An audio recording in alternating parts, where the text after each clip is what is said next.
नमस्कार दोस्तों, स्वागत है आपका आपके अपने यूट्यूब चैनल मन अप स्टोरीज में। दोस्तों, ये कहानी चल रही है गरीबी का कहर। तो दोस्तों, कहानी शुरू करने से पहले एक छोटा सा अनाउंसमेंट। अभी जो बीता सप्ताह है, उस सप्ताह में सबसे ज़्यादा कमेंट किन लोगों के आए हैं उनके नाम यहाँ मैं लेना चाहूँगी। दो नाम है, एक है अनुपम तनवर और दूसरा है पवित्रा यादव। पवित्रा जी और अनुपम जी को बहुत बहुत धन्यवाद। दोस्तों, इस चैनल पर आप कमेंट करके अपनी कोई स्टोरी अगर रीड करवाना चाहते हैं तो वो भी हमें भेज सकते हैं। हम आपके नाम या फिर आप कहें तो विदाउट नाम के साथ आपकी स्टोरी को भी रीड कर देंगे। साथ ही साथ जो सबसे ज़्यादा कमेंट करेगा वीक में, उसके नाम भी इस चैनल पर लिए जाएंगे। और अगर कोई अपनी कहानी लिख करके हमसे चेक करवाना चाहता है कि उसने जो लिखा है वो सही है और उसमें क्या सुधार की गुंजाइश है, तो वो भी हमें सेंड कर सकता है। उसकी भी कहानी की समीक्षा हम चैनल पर करेंगे। और अगर आपके कोई क्वेश्चंस हैं तो वो भी आप पूछ सकते हैं। उन क्वेश्चंस के वीडियो बना करके, पूरे जितने भी क्वेश्चंस आएंगे उन सब के आंसर एक वीडियो बना करके किसी एक पर्टिकुलर डे में हम उसको देने की कोशिश करेंगे। तो चलिए दोस्तों, कहानी के 7 पार्ट अपलोड हो चुके हैं। 8वां पार्ट है ये, इसे शुरू करते हैं। शाम होते ही अम्मा आंगन को गोबर से लीपकर मिट्टी की मूर्तियां बनाकर पूजा करती और वह हाथ जोड़कर वहीं बैठी रहती, यह सोचकर कि पूजा में चढ़ाए हुए फल उसे खाने को मिलेंगे। पूजा के बाद वो गहना के साथ झूला झूलती रहती और अम्मा सत्तू के बनाए लड्डू हम दोनों को अपने हाथों से खिलाते हुए तब तक गीत गाती रहती जब तक बापू बीच में आकर नहीं टोकते। रात होने को है, अब झूला झूलना बंद करो। 2 दिन बाद नाग पंचमी का त्योहार आता। गांव में सपेरों की टोली घूम घूम कर घर के आगे जाकर बीन बजाते। जैसे ही घर के सामने आकर बीन बजानी शुरू करते, उसकी टोकरी से सांप निकलकर बीन की धुन पर नाचने लगता। अम्मा कटोरे में दूध डालकर सपेरे को पकड़ा देती। सपेरा दूध सांप को ना पिलाकर खुद चट कर जाता। अम्मा के टोकने पर कहने लगता, गांव भर से दूध पीकर आ रहे हैं, ज़्यादा पिलाऊंगा तो सांप का पेट खराब हो जाएगा। उसकी बात सुनकर अम्मा तो कुछ नहीं बोली, पर उसकी हंसी नहीं रुकती और वह सपेरे से कहती कि उसे नहीं पता था कि सांप के भी पेट में मरोड़ उठते हैं और उसे भी दस्त लग जाते हैं। धन्नो को वह दिन याद आया जब गांव में मेले का आखिरी दिन था। वह सुबह से बापू को मेले ले जाने की जिद कर रही थी। हमरे पास पैसे नहीं है, कहकर बापू ने मना कर दिया। बापू अपनी गरीबी से तंग आ चुका था। भूप सिंह के खेतों में काम करने के बाद भी अपने परिवार को भरपेट नहीं खिला पाता था। उसकी सारी सहेलियां हर रोज मेले में जाकर चुनरी, चूड़ी, खिलौने खरीदती और झूले झूलती। वहां से आकर उसे मेले में खरीदी हुई अपनी चीजें दिखाती और वह उन सब चीजों को देखकर अपना मन महसूस कर रह जाती। बापू के मना करने पर उसने अम्मा के पास जाकर उससे कहा, हमें भी मेला घूमने जाना है, हमको फुर्सत नहीं है। सारा दिन तो हवेली के कामकाज में निकल जाता है। शाम को घर लौटते हैं, फिर चूल्हा जलाकर रोटी बनाना, बर्तन मांजना। ना बाबा ना, हमसे नहीं घूमा जाता, हमरे पैरों में दर्द होने लगता है। उसी समय पप्पू के बापू महावीर काका अपनी पत्नी और पप्पू के साथ उनके घर आए और बापू और माई को मेले जाने के लिए कहने लगे। बापू उनकी बात को मना नहीं कर सके और झट से अम्मा को भी तैयार होने के लिए कह दिया। अम्मा सबसे पहले तैयार होने चली गई। पुरानी लकड़ी की पेटी को खोलकर मुड़े तुड़े नोट निकाले और अपने ब्लाउज में खोस लिए। सब ने जल्दी से कपड़े बदले और उनके साथ मेला देखने चले गए। उस दिन उसने पप्पू और गहना के साथ खूब मज़े किए थे। पहले अपने लिए गुड़िया खरीदी, कांच की चूड़ियाँ खरीदी, गोला खाया और बाद में जलेबी खाकर घर लौट आए। अपने ही ख्यालों में खोए हुए धन्ना को पता ही नहीं चला कि कब बारिश बंद हो गई। खिड़की से बाहर आसमान को वो देख रही थी। छुटपुट तारे बादलों के साथ आंख मिचौली खेल रहे थे। रह रहकर उसे अपने घर का आंगन याद आ रहा था। गहना के साथ चारपाई पर लेटी वो तारों को गिनती रहती थी। जैसे ही चुप होती, गहना उसकी बाजू हिलाकर उसे आगे गिनने के लिए कहती। आगे की गिनती हम नहीं जानते हैं। गहना से झूठ बोलकर पीठ मोड़कर सो जाती। काहे बापू ने उसे पढ़ने नहीं भेजा। अपने साथ कई लड़कियों को जब बस्ता उठाकर पाठशाला जाते देखती तो किस्मत पर रोना आता। सामने दीवार पर घड़ी में समय देखा, रात के 9 बज रहे थे। राज सिंह बाबू अभी तक घर नहीं लौटे थे। कपड़े बदलकर वो भी पलंग पर लेट गई। अपने बीते हुए दिनों को याद करते हुए कब नींद ने उसे अपनी गोद में ले लिया, उसे पता ही नहीं चला। आधी रात से ज़्यादा का समय था। उसे अपने चेहरे पर किसी के हाथ महसूस हुआ। शराब का भभका उसकी सांसों में भर गया। जैसे ही उसने अपनी आंखें खोली, राज सिंह को अपने ऊपर झुका हुआ पाया। वो झट से उठना चाहती थी, पर राज सिंह के ताकतवर हाथों ने उसे उठने नहीं दिया। मुंह में कपड़ा दबाकर वो सिसकती रही। ब्याह के सपने एक एक करके टूट रहे थे। वो समझ गई थी कि सभी सपने पूरे नहीं होते हैं। रात्रि का आखिरी पहर था। नींद उसकी आंखों से कोसों दूर थी। उसका चित्त बेचैन था। अंदर बाहर घुटन बढ़ती जा रही थी। धीरे से उठी और बाहर बरामदे में आकर कुर्सी पर बैठ गई। सुबह रत्ना उसका कंधा हिलाकर उसे उठा रही थी। धन्नो बिटिया। अपना नाम सुनते ही वो चौंक कर उठ गई और इधर उधर देखने लगी। रत्ना को सामने देखकर एकदम से उठकर खड़ी हो गई। अपने कपड़े ठीक करते हुए वहां से जाने लगी। रात भर यहाँ बाहर बरामदे में सो रही थी? नहीं काकी, सुबह जल्दी नींद खुल गई थी तो बाहर आकर बैठ गई। फिर कब नींद आ गई पता ही नहीं चला। पर तुम्हारी आंखें तो कुछ और कह रही हैं। रात भर रोती रही हो क्या? नहीं नहीं काकी, ऐसा नहीं है। डर के मारे वो कांपने लगी। डर काहे रही हो? हम किसी से कुछ नहीं कहेंगे। जाओ, इससे पहले तुम्हें कोई और इस हालात में देख ले, अपने कमरे में चली जाओ। हमारी एक सलाह अपनी गांठ में बांध लो बिटिया। जो भी कमरे में तुम्हारे संग हो, उसे कभी बाहर मत लेकर आना। कहकर रत्ना चली गई और धन्नो ने अपने कमरे में जाकर खुद को बंद कर लिया। अगस्त का महीना शुरू हो चुका था। भूप सिंह का ज़्यादातर समय पंचायत घर में बीतने लगा। सुबह जल्दी चले जाते और देर शाम को लौटते। शकुंतला दोपहर का खाना मदन के हाथ भिजवा देती। कभी खाना खा लेते तो कभी पूरा खाना वापस आ जाता। 15 अगस्त के दिन इस बार प्रदेश के विधायक के साथ शहर से कई जानी मानी हस्तियां झंडा समारोह में भाग लेने के लिए आने वाली थी। पंचायत घर की अच्छे से साफ सफाई करवाकर रंग रोगन करवाने के साथ ही सारा फर्नीचर बदलवा दिया गया। उधर प्राथमिक विद्यालय की दीवारों पर पुताई करवा दी, यह सोचकर कि शहर से आने वाले लोग गांव के इकलौते विद्यालय को देखना चाहें तो उन्हें किसी भी तरह की मायूसी ना हो। स्कूल की दीवारों पर लाल रंग से अच्छी अच्छी तस्वीरें बनवाकर स्कूल की काया पलट ही कर दी गई। 15 अगस्त की सुबह पौ फटते ही भूप सिंह उठकर पंचायत घर चले गए। गेंदे के फूलों की मालाओं से पंडाल की सजावट की गई थी।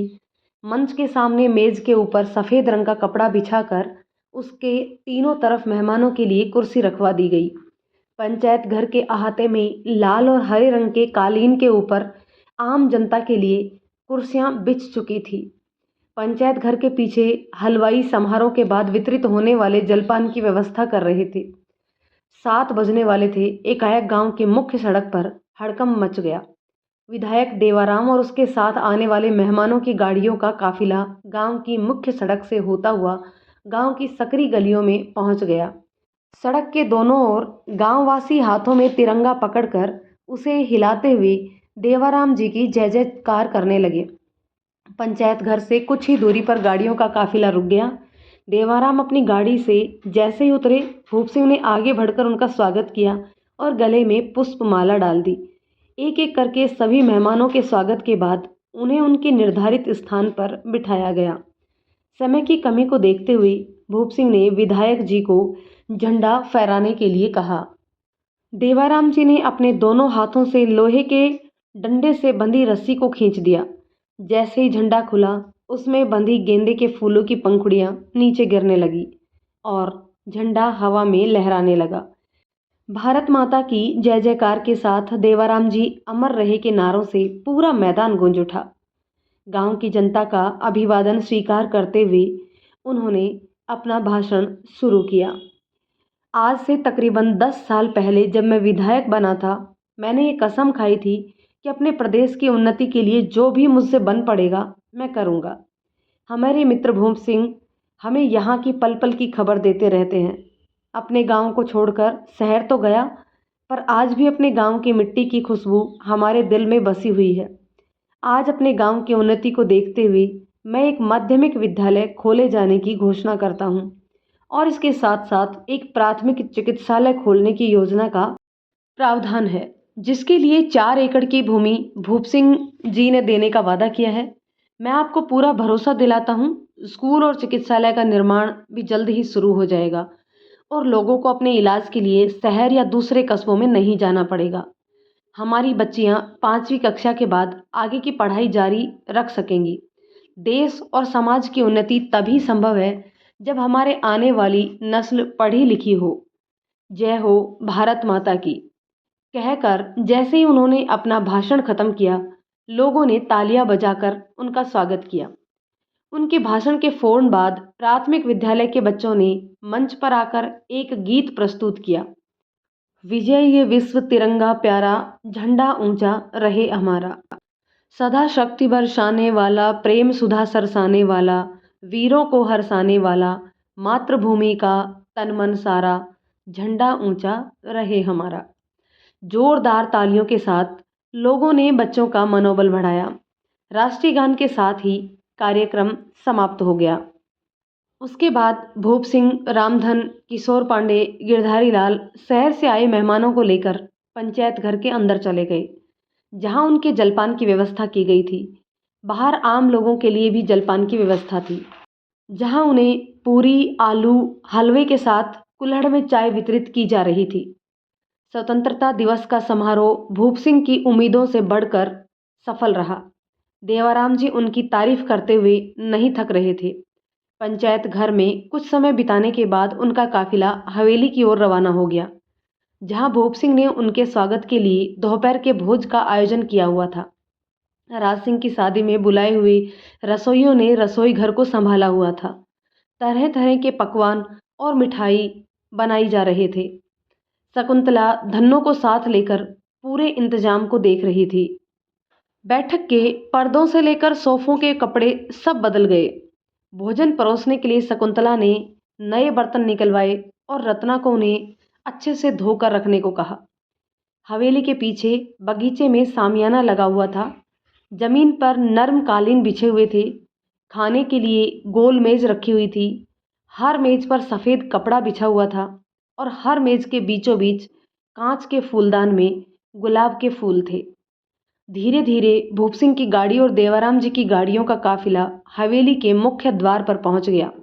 दरवाजे पर खड़े दरबान ने बड़ी मुस्तैदी से दरवाजा खोला और एक एक करके सभी गाड़ियां हवेली के अहाते में आकर रुक गई। भूप सिंह की गाड़ी जैसे ही रुकी, राज सिंह झट से उतरकर देवाराम जी की गाड़ी का दरवाजा खोलकर उन्हें बड़े ही आदर के साथ हवेली में चलने का इशारा करने लगा। सभी मेहमान गाड़ियों से उतरकर अंदर जा चुके थे। उन्हें बैठक में बिठाने के बाद हवेली के सेवक तुरंत फुर्ती से आ गए और मेहमानों को चांदी के गिलासों में शरबत लेकर पेश करने लगे। बैठक में बैठते देवाराम जी ने अपने साथ मेहमानों से राजनीति पर चर्चा शुरू कर दी। भूप सिंह भी उनसे इसी सिलसिले में बात करना चाहते थे, पर उन्हें मौका नहीं मिल रहा था। इसी बीच देवाराम जी ने भूप सिंह से उस जमीन की बात छेड़ दी जो वह चिकित्सालय के लिए दे रहे थे। भूप सिंह इसी ताक में थे कि वो उस जमीन की बात छेड़े और वो उन्हें अकेले में ले जाकर बात कर सके। जमीन के कागजात दिखाने के बहाने भूप सिंह उनसे कहने लगे, देवाराम बाबू, इसी सिलसिले में आपसे ज़रूरी बात करनी है। साथ ही साथ आप जमीन के कागजात भी देख लीजिए। हाँ हाँ, काहे इतना संकोच कर रहे हो? आपसे तो हमारी पुरानी जान पहचान के साथ साथ रिश्तेदारी भी है। चलिए जरा भीतर चलकर बात करते हैं। कहते हुए देवाराम जी उठकर खड़े हुए। भूप सिंह देवाराम जी को बैठक के बाहर लेकर दूसरे कमरे में आ गई, जहां वह पंचायत के कामकाज देखा करते थे। कमरे में आते ही उन्होंने दरवाज़ा बंद कर दिया। भाई, दरवाज़ा तो तुमने बंद कर दिया है, पर कहते हैं दीवारों के भी कान होते हैं, कहकर वो खिलखिलाकर हंसने लगी। नहीं देवाराम जी, हमारे यहाँ ऐसा नहीं होता है। यह सभी को पता है, जब इस कमरे का दरवाज़ा बंद है तो कोई इसके पास फटकने की सोच भी नहीं सकता है। चलिए, ऐसा है तो बहुत अच्छी बात है। अब आते हैं मुद्दे की बात पर। हम देख रहे थे कि तुम बड़ी देर से कुछ कहना चाह रहे थे, पर संकोचवश चुप हो जाते थे, बिना किसी संकोच के अपनी बात कहे। देवाराम जी, हमें लगता है कि हमने सरपंच बनकर गांव वालों की खूब सेवा कर ली। अब उससे कुछ आगे उठकर करने की चाहत है। मैं चाहता हूँ कि अब हमारी जगह राज सिंह पंचायती का काम संभाले। बस आपका आशीर्वाद चाहिए। तुमने तो मेरे दिल की बात कह दी भूप सिंह। शहर जाकर आला कमान से तुम्हारे बारे में बात करता हूँ। और जहाँ तक तुम्हारे बेटे की बात है, तो मुझे लगता है अभी इसके खेलने खाने के दिन हैं। क्यों इसे इन सब चक्करों में घसीट रहे हो? देवाराम जी की बात सुनकर उनका चेहरा उतर गया। क्या हुआ? हमारी बात पसंद नहीं आई क्या? नहीं नहीं, ऐसी बात नहीं है। राज सिंह तो जमीन जायदाद के मामले में हमारी बहुत मदद करता है। खेती बाड़ी के सारे काम उसी ने संभाले हुए हैं। गांव के लोगों के बीच भी उसका बहुत उठना बैठना है। 3 साल शहर में पढ़ाई करके आया है। जैसे ही पढ़ाई खत्म की, फौरन गांव वापस लौट आया अपने लोगों की सेवा करने के लिए। बस चिंता है तो इस बात की कि अगर मैं सरपंच की गद्दी छोड़ता हूँ तो लोगों को यह ना लगे कि अब मुश्किल वक्त में कौन उनकी मदद करेगा। आप तो जानते ही हैं, गांव वालों के लिए मेरे घर के दरवाजे 24 घंटे खुले रहते हैं। बात तो तुम सही कह रहे हो, पर अभी तो सरपंच के चुनाव में 2 साल बाकी हैं। इस बीच उसे और तैयार करते रहो। पढ़ा लिखा लड़का है, उससे भी एक बार पूछ लो कि वो राजनीति में आना भी चाहता है कि नहीं। खैर, हम तुम्हारी बात शहर जाकर आला कमान से करते हैं। देवाराम बाबू, राजनीति तो हमारे खून में बह रही है। हमारे तो दादा परदादा अपने जमाने में गांव के सरपंच रहे थे। राज सिंह उससे अलग थोड़ी ही है। बात तो तुम सही कह रहे हो, पर फिर भी मेरी सलाह मानो। एक बार उसके दिल में क्या है वो जान लो और फिर हमें बता देना। कहकर वो उठ खड़े हुए और अपने कमरे से बाहर आ गए। भूप सिंह भी उनके पीछे पीछे बाहर आ गए। देवाराम बाबू की बातों से उसे मायूसी तो हुई थी, पर वो जानते थे कि उन्हें कैसे खुश किया जा सकता है। दोपहर के भोजन का समय हो चुका था। सभी मेहमान हवेली के पीछे बगीचे में लगे शामियाने में आकर बैठ गए। भूप सिंह के इंतजाम को देखकर सभी उनके अतिथि सत्कार की तारीफ करने लगे। मेहमानों के बैठते ही भोजन परोसा जाने लगा। खाना खत्म होते ही चांदी की तस्तरी में पान, सुपारी, इलायची ये सब सभी के सामने पेश की गई। शाम होने को थी। एक एक करके सभी मेहमान भूप सिंह से विदा लेकर जाने लगे। भूप सिंह ने जाते हुए सभी मेहमानों को उपहार देकर विदा किया।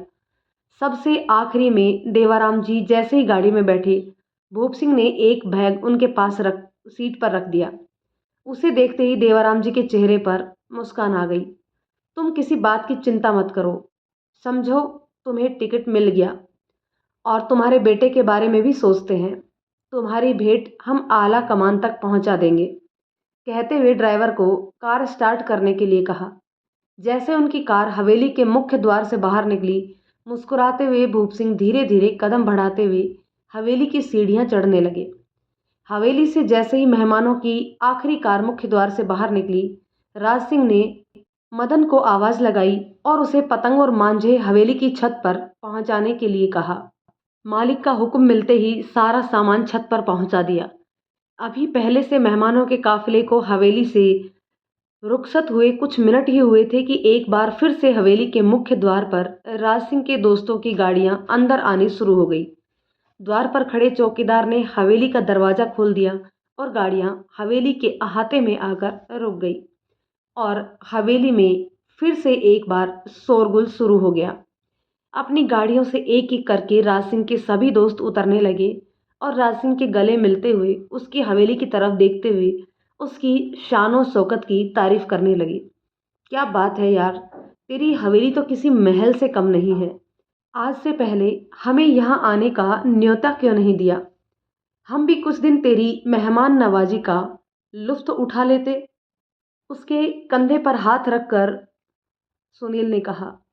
राज सिंह, तूने तो अपनी शादी में भी हमें नहीं बुलाया। यार, तब ना सही, आज तो अपनी पत्नी से मिलवा दे। हम भी तो देखें आखिर कौन सी वो लड़की है जिसने हमारा दोस्त हमसे छीन लिया। राजवीर राज सिंह से कहते हुए हंसने लगा। ऐसी कोई बात नहीं है, बस समझ लो शादी तो नाम भर की है। तुम तो जानते हो बाबूजी के आगे आज भी मेरी पेश नहीं चलती। जैसा उन्होंने कहा चुपचाप उस अनपढ़ को अपनी पत्नी बनाकर ले आए। चलो पहले छत के नज़ारे तो देखो, तुम लोगों के लिए एक से बढ़कर एक इंतजाम किया हुआ है। छत पर पहुंचते ही राज सिंह ने बियर की बोतलें खोलकर अपने दोस्तों को पकड़ानी शुरू कर दी। नीचे रसोई घर से मदन खाने पीने का सामान ऊपर पहुंचाने लगा। राज सिंह पतंगों पर मांझों को बांधकर एक एक करके अपने दोस्तों को पकड़ाने लगा। कुछ ही देर में आसमान में चारों ओर पतंगे ही पतंगे नजर आने लगी। एक दूसरे के साथ पेच लड़ाते हुए वो पतंग काट रहे थे। हवेली से कुछ ही दूर पर रामपाल का घर था। आज उसकी छत पर भी गांव के लड़कों का जमावड़ा लगा हुआ था। सुरेश, नंदू, किशोर उस दिन की घटना के बाद राज सिंह से खार खाए बैठे थे। उन्होंने जैसे ही राज सिंह को पतंगबाजी करते देखा, वो राज सिंह को ललकारने लगा। राज सिंह एक हाथ में बियर की बोतल और दूसरे हाथ में पतंग की डोर पकड़कर सुरेश की पतंग से पेच लड़ाने लगा। उसकी पतंग को सुरेश ने अपनी पतंग को डोर ढीली करते ही हाथ कस दिए और राज सिंह की पतंग एक झटके से ही कटकर हवा में झूलते हुए जैसे ही नीचे गिरने लगी, वो काटा कहकर वो खुशी से सारे नाचने लगे। अपनी पतंग कटती देख राज सिंह का गुस्सा सातवें आसमान पर पहुंच गया। अपने दोस्त के हाथ से उसकी पतंग छीनकर एक बार फिर सुरेश की पतंग से पेच लड़ाने लगा। सुरेश अपनी पतंग को बचाते हुए उसे चक्री देने लगा। राज सिंह अपनी पतंग को ढील देते हुए हवेली की मुंडेर के ऊपर चढ़ गया। राज सिंह संभल के, उसके दोस्त पीछे से चिल्लाने लगे। राज सिंह का गुस्सा उस पर इस हद तक उस पर हावी हो गया था कि उसके हाथ पैर कांपने लगे और मुंह से झाग निकलनी शुरू हो गई। इससे पहले कि उसके दोस्त कुछ कर पाते, उसके शरीर का संतुलन बिगड़ा और वो हवेली की छत से नीचे गिर गया। राज सिंह के छत से गिरते ही हवेली में कोहराम मच गया। मदन छत से भागते हुए सीधे भूप सिंह के कमरे का दरवाजा खटखटाने लगा। मालिक, राज सिंह बाबू छत से नीचे गिर गए हैं। उसकी आवाज़ सुनते ही शकुंतला और भूप सिंह भागते हुए हवेली के अहाते में आए, जहां राज सिंह का शरीर जमीन पर लहूलुहान पड़ा था। उसका सिर फटा हुआ था और मुंह से खून निकल रहा था। भूप सिंह उसके पास जाकर उसे हिलाने लगी। राज सिंह, होश में आओ बेटा। राज सिंह, होश में आओ। शकुंतला ने जैसे ही अपने बेटे के लहूलुहान शरीर को देखा, उसे देखते ही उसके मुंह से एक चीख निकली। मेरा बिटवा कहकर बेहोश होकर वहीं गिर गई। रत्ना और दूसरी औरतों ने उसे उठाकर कमरे में ले जाकर लेटा दिया। मदन, जल्दी से गाड़ी निकाल, राज सिंह को अस्पताल लेकर जाना है। भूप सिंह बदहवास से मदन को आवाज लगाते जा रहे थे।